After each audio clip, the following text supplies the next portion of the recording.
Coach Tim Cone, dismayado sa kanilang pagkatalo against NLEX Road Warriors kagabi. At isa pang bad news para sa Barangay Ginebra, Jason David out for the rest of the season ng PBA. Yan ang pag-uusapan natin ngayon mga paps, pero bago ang lahat, please like the video and subscribe na rin kayo for more PBA updates. Huwag na natin patagalin to. Tara, let's go! Dismayado si Coach Tim Cone sa kanilang naging performance against NLEX Road Warriors na nagtapos sa 118-113 pabor sa NLEX. Isang laban na kayang-kayang ipanalo sana ng Ginebra dahil sa umpisa pa lang ay kontrolado talaga nila ang game. Katunayan, sa first half pa lang ay meron ng 26 points si Justin Brownlee, isang senyales na magiging maganda ang output nila pagdating sa scoring. But unfortunately ay bigla na lang pumutok itong si Robert Bolick, scoring 32 points at may kasama pang 7 assists. Less than a minute ay lamang pa ang Barangay Ginebra ng isa, pero nagkaroon ng isolation play between RJ Abarrientos at Robert Bolick. At dito nga ay harap-harapang tinirahan ni Robert Bolick itong si RJ Abarrientos na nagbigay ng kalamangan sa NLEX at tuluyang nang makuha ang panalo against Ginebra.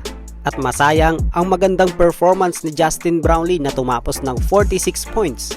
Ayon kay Coach Tim Cone, kapag high scoring ang game, kaya nila itong ipanalo.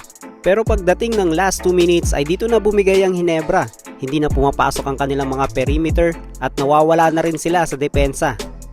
But still a good game para sa Barangay Ginebra.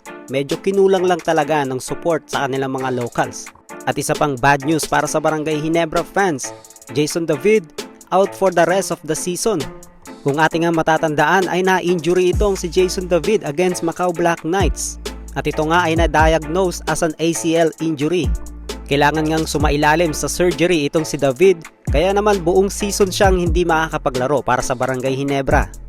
Ito rin ang injury na nangyari kay Isaac Go, kaya naman hindi siya nakapaglaro sa Barangay Ginebra ng mahigit 1 taon. Very unfortunate lang talaga mga paps dahil napaka-solid nitong si Jason David off the bench.